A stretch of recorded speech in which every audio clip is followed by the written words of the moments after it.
दोस्तों वीडियो रहने वाली है विंडो पे, गेट पे, आपकी पैरापिट वॉल पे जो हम एमएस की विंडो लगवाते हैं उसका खर्चा कितना आता है आज की वीडियो के बाद आप निकाल सकते हो। अगर एमएस का लोहे का गेट लगवाते हो उसका खर्चा कितना आएगा डिजाइन के हिसाब से वो मैं आपको बताऊंगा। फिर जो पैरापिट वॉल होती है छत के ऊपर हम करवाते हैं उसका लोहे की अगर बनवाते हो या नॉर्मल बनाते हो कितना खर्चा आएगा। तो वीडियो लंबी है लेकिन आप खर्चा निकाल पाओगे कि जो लोहे की विंडो आपको लगाना है उसका फ्रेम बनाना है कितना खर्चा आएगा, गेट का कितना आएगा और आपकी पैरापिट का। पहले मैं विंडो का बता देता हूं, फिर गेट का बताऊंगा, फिर पैरापिट का। तो शुरू करते हैं आज का वीडियो। दोस्तों स्वागत है आपके अपने चैनल सिविल साइट विजिट में।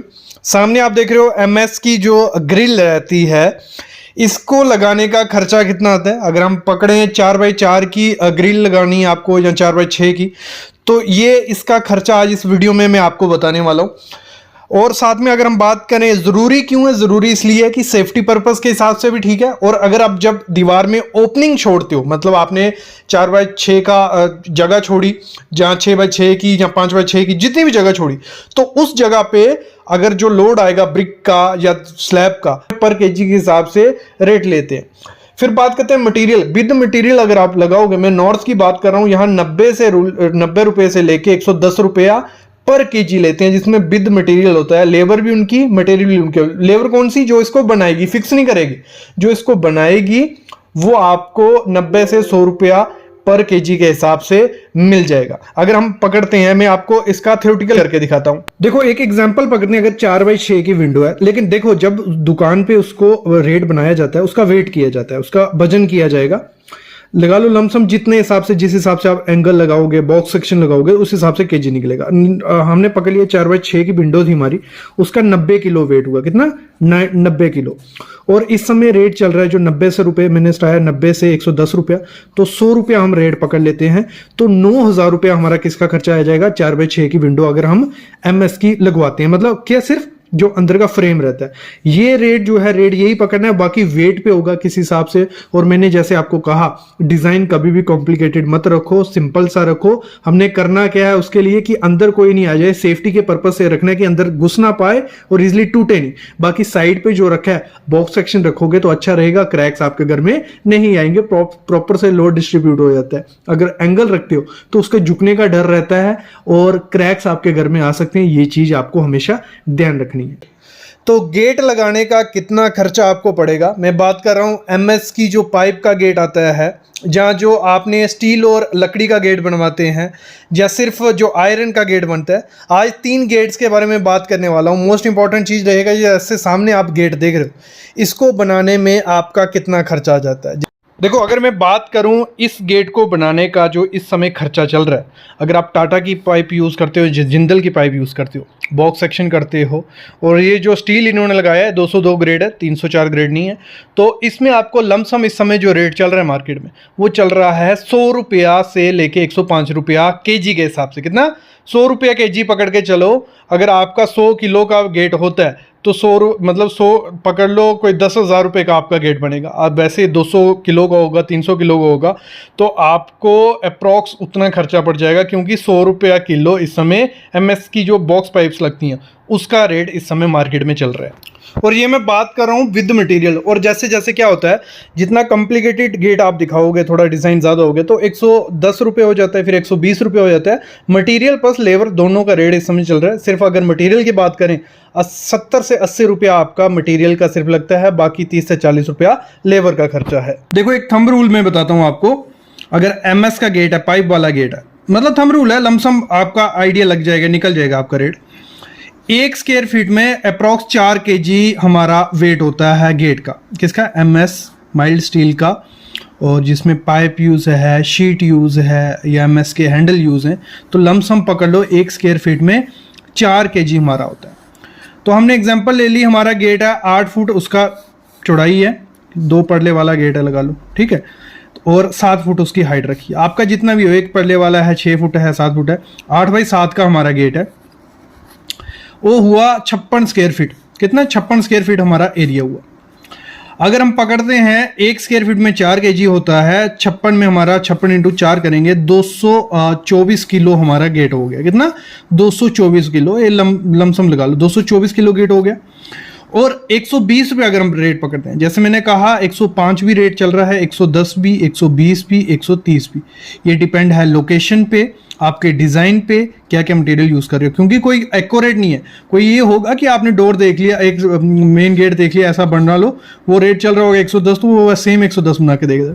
लेकिन आप क्या करोगे, आप पैटर्न चेंज करोगे, यहाँ अलग पाइप डलवाओगे, यहाँ अलग पाइप, तो उसका रेट बढ़ जाता है थोड़ा बहुत।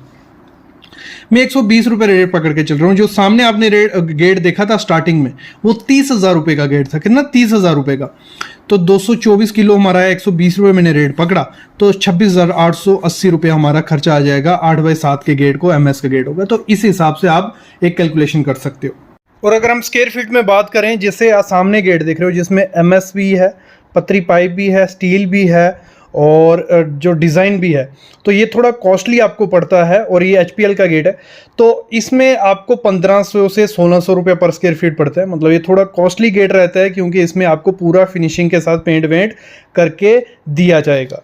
देखो, फिर हम बात करते हैं जो आजकल गेट चल रहे हैं, जिसमें क्या होता है, स्टील और वुडन यूज़ की जाती है। काफ़ी फेमस गेट है, लेकिन वो डिपेंड होता है वुड किस क्वालिटी की वुड यहाँ यूज़ की जा रही है। वो आपको 1600 रुपया पर स्क्वायर फीट के हिसाब से स्टार्ट हो जाएगा। जैसे सामने आप गेट देख रहे हो वुडन टेक्सचर में, और ये आपको 1600 में पड़ जाएगा। और यहाँ आप देख रहे हो ऊपर और नीचे सिर्फ स्टील लगा और बीच में टोटल वुड यूज़ की गई है। तो ये जो डोर रहता है, ये आपको 2300 या 2100 पर स्क्वायर फीट के हिसाब से पड़ता है। काफ़ी कॉस्टली गेट ये पड़ते हैं आपको। यहाँ भी सामने आप देख रहे हो, ये सेम गेट वही कि, लेकिन इसमें क्या किया गया है, फ्रेम जो है वो MS का है, पाइप्स का है, और बीच में क्या किया गया है, लकड़ी यूज़ की गई है। तो ये 1500 रुपया पर स्क्वायर फीट के हिसाब से बन गया आपका। मतलब पकड़ के चलो, अगर आपका 7x7 का गेट है तो आपका खर्चा मोटा होने वाला है। 60 से 70 हज़ार रुपये आपका खर्चा उसमें चला जाएगा, अगर आप लकड़ी का गेट यूज़ करते हो। ये सामने जो डोर है, यहाँ MS की पाइप है, लेज़र कटिंग वाली शीट है, और लकड़ी यूज़ की गई है। लकड़ी कोई भी हो सकती है, शीशम की हो सकती है, जंज कोई भी। तो आपको वो 1500, 1600, 1700 पर स्क्वायर फीट के हिसाब से गेट पड़ जाता है। अगर मतलब मैं पकड़ के चलूँ, अगर आपको लकड़ी, कोई अच्छी क्वालिटी की लकड़ी और स्टील या MS फ्रेम यूज़ करते हो, उसका गेट आपको बनाना है, तो आप पकड़ के चलिए 1500 रुपये से स्टार्ट हो जाएगा। 2000 रुपये पर स्क्वायर फीट के हिसाब से वो आपका खर्चा बन जाएगा। जैसे ये सामने गेट देख रहे हो, ये 1600 रुपये पर स्क्वायर फीट आपके लिए है। और ये है MS की, देखो स्ट्रिप्स भी मारी हुई हैं, बीच में लकड़ी यूज़ की गई है पूरी वुडन, और ये आपको पड़ा है 1900 रुपये पर स्क्वायर फीट। यहाँ ये भी आपको 1900 रुपये पर स्क्वायर फीट के हिसाब से बन गया।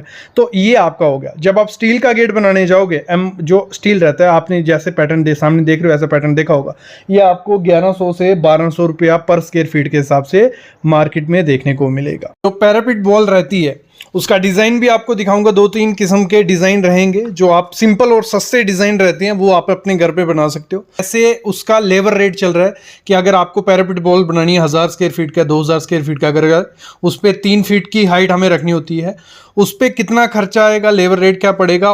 तो रेट से ही शुरू करता हूँ। आगे मोस्ट इंपॉर्टेंट चीज़ आगे होने वाली है कि आपको क्या क्या ध्यान देना है, लगवानी कैसे है, डिज़ाइन क्या रहेंगे।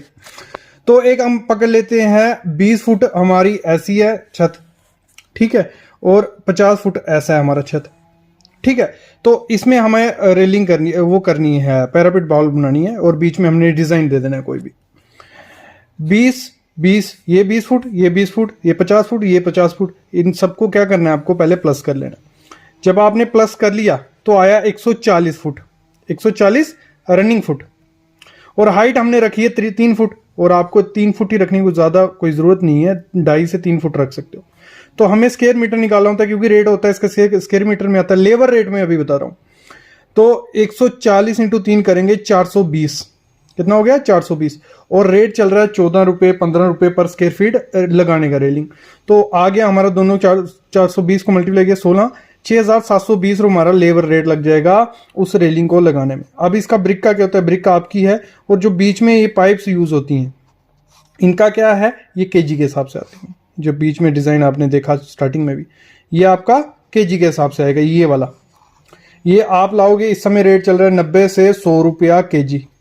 मतलब जैसा भी आपको डिज़ाइन बनाना हो, आप गूगल में देख सकते हो कहीं भी, तो 100 से 90 रुपये पर केजी वो आप लाओगे, यहाँ फिक्स करके वो दे देगा। और जब इसको फिक्स करवाना, मैं आगे बताऊंगा कैसे फिक्स करवाना है, तो वो सब चार्ज इसमें इंक्लूड है, ₹16 में आपको ब्रिक वर्क के जो पिलर भी बनाता है, फिक्स भी करता है और रेड ऑक्साइड मार के दे देगा। तो ये रेट इस हिसाब से चल रहा है। अभी हम देखते हैं लगाना कैसे है, क्योंकि अगर सही से नहीं लगाओगे हिलती रहेगी और दिक्कत आती है। तो सबसे पहली चीज है इंडियन स्टैंडर्ड बिल्डिंग कोड क्या कहता है, जो आपको मिनिमम और मैक्सिमम हाइट रखनी होती है। अगर हम बात करें 3 से 3.5 फीट आप उसको रखो, फीट में नहीं समझ आ रहा है, 900 से 1 मीटर तक आप रख सकते हो, 900 mm से 1 मीटर तक, तो वो सही रहता है। उसमें से ना आदमी कोई गिरेगा नीचे और बिल्कुल सेफ भी रहेगी। मेन चीज है ज़्यादा प्रोवाइड करने का कोई फायदा नहीं है। अगर आप कहो कि 1200 mm दे देंगे या 1300, तो फायदा कोई नहीं है। उससे क्या होगा, लोड ही बढ़ेगा। मतलब जो हमारा पैरापिट जो छज्जा निकला होता है, हमारी स्लैब से 2 फीट या 2.5 फीट हम बाहर निकाली होती है स्लैब, ठीक है, उस पर हमारी पैरापिट बॉल आती है। तो उस पर जितना लोड डालेंगे उतना क्रीप, उतना क्रैक्स आने के चांसेस बढ़ते हैं। तो आप मेरे ख्याल में अगर 3 फीट या 3.5 फीट रखते हो तो बहुत हो जाती है, उससे ज़्यादा रखने की ज़रूरत नहीं है। मिनिमम और मैक्सिमम हाइट हमें पता चल गई। फिर थिकनेस की बात करते हैं, तो उसकी मोटाई कितनी रखनी है। तो मोटाई हम 9 इंच रखोगे तो सही है, क्योंकि उसमें 9 इंच से क्या होगा, थोड़ा उसमें स्ट्रेंथ बनी रहेगी और उसका लोड तो पड़ेगा, लेकिन इतना कोई दिक्कत नहीं है। 9 इंच रख सकते हो, लेकिन उससे थोड़ा खर्चा बढ़ता है। तो लोग क्या करते हैं, 4 इंच की रखते हैं। 4 इंच की रखते हो, 4 इंच की रखने में कोई दिक्कत नहीं, अच्छी भी दिखती है, लेकिन उसमें एक दिक्कत आएगी कि वो थोड़ा वाइब्रेट करेगी। मतलब जब भी उससे थोड़ा कोई लगेगा या उस पर खड़ा होगा या हवा चलेगी तो वो थोड़ी हिलेगी। तो उसको काउंटर करने के लिए, उसको सही करने के लिए हम क्या करते हैं, पिलर्स प्रोवाइड करते हैं। तो जो आपको पिलर देने 9 से 10 फीट पे आपको पिलर देते जाने, उससे क्या होगा, आपकी 4 इंच की दीवार भी रहेगी, ना हिलेगी, सेफ रहेगी, ना कोई उस पर अगर लोड धक्का देगा तो गिरने के चांसेस भी कम हो जाएगी। तो पिलर आप दे सकते हो 9x12 का पिलर दे, 9 इंच बाई 12 का पिलर दे दो हर 9 से 10 फीट पे। क्लियर, यहां तक क्लियर हो गया। फिर बात आती है उसमें हमें जो मोटार यूज करनी है, उसमें जो प्लस्तर के लिए हम करते हैं। देखो काफी टाइप की पैरापिट वॉल देखने को मिलती है। आपने देखा होगा कईयों के बीच ग्रिल लगी है, कहीं पूरी सिंपल है, मतलब पूरी ब्रिक वर्क से बनी है, कईयों बीच में ब्रिक वर्क ही है लेकिन डिजाइन बनाए गए हैं। जैसे इस पे वीडियोस भी हैं, सामने भी आप देख रहे हो 3-4 डिजाइन तो आपको सामने दिख गए। तो इसमें क्या है, जो आपको प्लास्टर करना है, अगर 9 इंच की आपकी पैरापिट बॉल है तो उसमें आप 1:6 या उससे ज्यादा का प्लास्टर कर सकते हो, कोई दिक्कत नहीं है। लेकिन अगर आप 4 इंच की बनाने जा रहे हो, मतलब 4.5 इंच की जो हमारी पैरापिट बॉल रहेगी, उसमें 1:4 का बनाइए, क्योंकि उसमें थोड़ी स्ट्रेंथ बनी रहेगी, क्योंकि दीवार एक पतली है और अगर आप उस पर प्लास्टर कर देंगे थोड़ा वो सेट रहेगा। और जैसे हमारा प्लास्टर कंप्लीट हो जाता है, तो प्लास्टर कंप्लीट होने के बाद आपको उसको क्यूरिंग करनी है। मिनिमम 10 दिन क्यूरिंग आपको करनी है। मैंने मोस्टली देखा है लोग पैरापिट बॉल को क्यूरिंग नहीं करते हैं, तराई नहीं करते हैं, तो उसकी उतनी स्ट्रेंथ बन नहीं पाती है और क्रैक्स सबसे पहले वहां आते हैं। तो 10 दिन उसकी तराई करिए। फिर अगली चीज आती है जो हमारा पाइप फिट की जाती है, क्योंकि डिजाइन बन रहे हैं, एक पिलर रहेगा, दोनों साइड पिलर है, उनके बीच आपकी ग्रिल सेट की जाती है। और जो पिलर बनेंगे जिनके बीच ग्रिल सेट की जाने वाली है, 9 इंच बाई 13 इंच का पिलर आपको रखने हैं, बीच में ग्रिल फिट करो। और ग्रिल फिट जब करनी है आपको, जो डालनी है उसमें, तो वो आपकी 4 इंच से 6 इंच मिनिमम उसके अंदर होनी चाहिए, मतलब 6 इंच पिलर के अंदर होनी चाहिए। और उसमें जो कंक्रीट का ग्रेड आपको यूज करना है वो M20 ग्रेड यूज करना है, जिसका रहेगा 1:1.5:3 का माल बना के उसमें आपको फिक्स करना है और उसको 1 दिन तक उसको वैसे रहने देना है। तो उसकी 1-2 दिन बाद जब आप सपोर्ट खोलोगे, फिर अगला काम आपको करते जाना है। इसी के दौरान हमारा आता है क्लैडिंग का। मतलब देखो क्या होता है, पैरापिट बॉल जो है वो आपकी एक्सपोजर है, मतलब पूरी हवा उसमें बारिश में होता है क्या है, उसके ऊपर मिट्टी धूल जमती जाएगी। वो जब बारिश पड़ती है तो वो धूल वगैरह क्या होती है, आपकी दीवारों पे आ जाती है। आपने देखा होगा मोस्टली घर पे पेंट जब हुआ होता है तो दीवारों पे निशान पड़ गए होते हैं पानी के, तो वो पानी के नहीं होते हैं, वो यही मिट्टी होती है, ऊपर धूल जमा हो जाती है और नीचे आ जाती है, क्योंकि प्लास्टर में थोड़े थोड़े दाना टाइप प्लास्टर रहता है, तो उसमें मिट्टी फंस जाती है और बारिश के दौरान नीचे आती है। तो उससे रियात पाने के लिए उसको सही, और अगर हम ऊपर मार्बल भी प्रोवाइड करते हैं, ग्रेनाइट, कोटा, टाइल, कुछ भी, तो अगर थोड़ा बजट ज्यादा आपका, थोड़ा प्रोवाइड कर सकते हो, तो आपको क्या करना है, ऊपर आप क्लैडिंग प्रोवाइड कर दो, मतलब कोपिंग ही बोल दो। ऊपर एक जैसे हमारी पैरापिट कंप्लीट होती है उसके ऊपर पूरे में हम मार्बल, ग्रेनाइट या कोटा टाइल कुछ भी उसमें लगा सकते हैं। इसका खर्चा आपका 80 से 150 रुपए पर स्क्वायर फीट पड़ सकता है। टाइल के साथ जाओगे तो सस्ता पड़ेगा, मार्बल या ग्रेनाइट के साथ जाओगे तो महंगा थोड़ा पड़ जाता है। तो आप इसको 100 रुपए पर स्क्वायर फीट पकड़ के चलिए, तो इतना खर्चा आपको उसको प्रोवाइड करने में लग सकता है। ये क्लियर हो गया। अभी हम आगे बढ़ते हैं क्रैक्स की तरफ। क्रैक्स की काफी ज्यादा दिक्कत आती है पैरापिट बॉल में। ये आती क्यों है, पहले इस चीज को समझो। देखो हर चीज में जो हमारा ब्रिक वर्क है या कंक्रीट है उसमें एक्सपेंशन होती है। जैसे सिंपल भाषा में आपको समझाऊं, ठंड या सर्दी जब होती है तो जो मटेरियल है वो सिकुड़ता भी है और एक्सपेंड भी होता है। तो कंक्रीट का भी वो अलग है, प्लास्टर का अलग है, फिर हमारा ब्रिक वर्क का अलग है। तो वो अपने अपने हिसाब से सिकुड़ते हुए कॉन्ट्रैक्ट होते हैं। तो उसकी वजह से क्या होता है, क्रैक्स आ जाते हैं। एक तो दूसरी क्रैक्स इस कारण भी आते हैं कि जो आपको गैलरी में दिखते हैं, मतलब जो आपका छज्जा निकला है उसमें दिखते हैं, वो होते हैं डेड लोड की तरफ वजह से। क्या होता है, लोड जब बढ़ जाता है, क्रीप सी मतलब होता है, धीरे धीरे वो आपका सरिया बेंड हो जाता है, उससे क्रैक्स दिखने लग पड़ते हैं। और जब होता है गर्मियां आ जाती हैं काफी ज्यादा, तो अंदर का जो स्टील रहता है वो थोड़ा गर्म होता है, क्योंकि एक्सपोज्ड एरिया में गर्म होगा तो उससे भी क्रैक्स आने के चांसेस बढ़ जाते हैं। तो इस चीज को काउंटर कैसे करना है आपको, इस चीज को काउंटर करना है आपको कि आप जहां तो आरसीसी की अगर पैरापेट वॉल बनाते हो तो उसमें क्रैक्स आने के चांसेस थोड़े कम हो जाते हैं, क्योंकि हमने जो स्लैब का सरिया होगा वो पहले ही बेंड करके रखा होगा, उसी से हमारी पैरापेट वॉल बनेगी, तो उसमें क्रैक्स नहीं आते।